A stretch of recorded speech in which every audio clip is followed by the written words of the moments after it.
Hello people! Just a quick video to talk a little bit about what I have been reading besides Sandman. And I enjoyed Parker Volume 2 by Darwin Cook, The Outfit, although I didn't love it as much as I did Volume 1. But that's mainly because the surprise effect is now gone. The surprise on how rough and tough and hard-boiled the character of Parker is. Um, but also, maybe the plot in this volume is not as strong as in the first volume. And there's also some visual experimentation by Darwin Cook using a very cartoony art style in a few pages, which I didn't enjoy much, but also maybe because of the reduced format of this edition. Um, but still, this was an enjoyable read, although I think I will stop it here. I will not be getting any more volumes of Parker, but I do recommend it. And there is something I found very interesting. Um, a few videos ago, and talking about the first volume of this series, I mentioned that I had the impression Darwin Cook was playing a lot with shadows. But here I just think that he is playing a lot with lighting. And this is the sequence right in the beginning, which made me think about it. Parker is with a girlfriend and she lights a cigarette, and there's that lighting effect. And obviously, it is a very thin line between lighting and shadows. They are just the two sides of the same coin. But it is interesting how a good artist can enhance one of those in favor of the other by using the other. And just like here in this car sequence, um, clearly it is the lighting taking the major role. The shadows are just there to enhance the lighting effect. It is like lights from other vehicles or the street lights are being cast in the characters' faces. So it's a very subtle change, but I really think here Darwin Cook is playing with light and not with shadows. And I found that very, very interesting. Then I read Velvet Volume 3, the conclusion of this first story arc, because the artists promise um, another story arc with this character. And I was a bit disappointed with the grand finale. I was expecting something a bit more extraordinary or spectacular. It all comes down to a well-known political scandal in the end.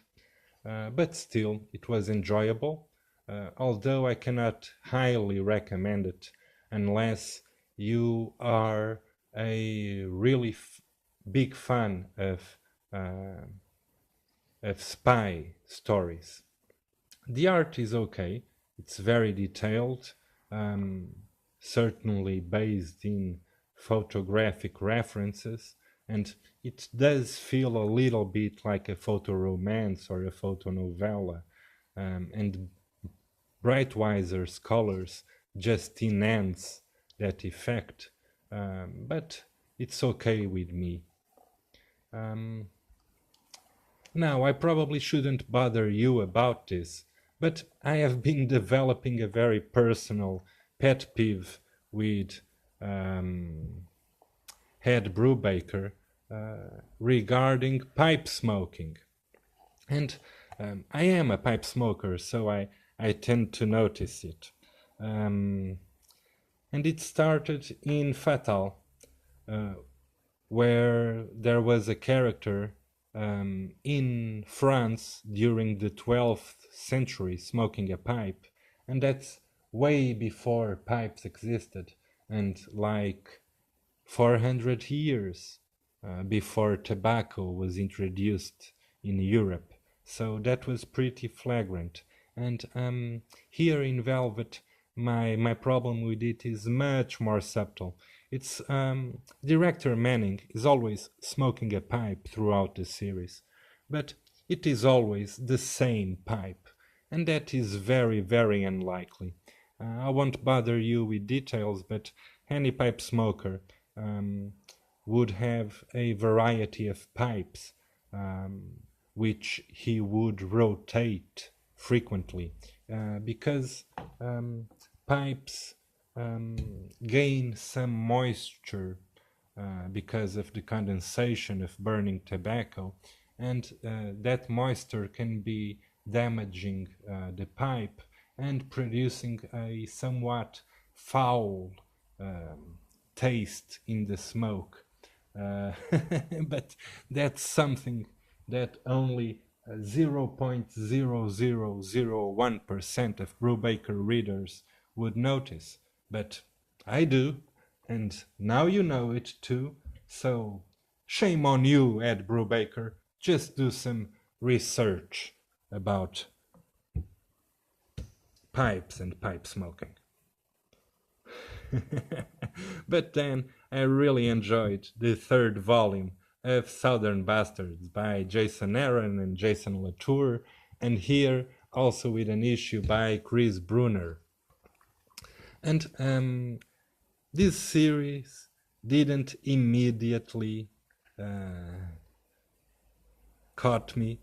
I wasn't absolutely in love with the first volume, but then I really enjoyed volume 2, and now I really enjoyed this third volume. So I'm very much looking forward to the continuation of this series, and it is now one of my favorites, really. But because of my thoughts about lighting and shadows in Parker, I also noticed there's a very deliberate kind of use of lights and shadows in Southern Bastards, and you can see it all over. Usually the foreheads of the characters are in light, while the rest of their faces is under shadows. You see? And that's very deliberate, even because the same happens in the story which is drawn and painted by Chris Brunner there.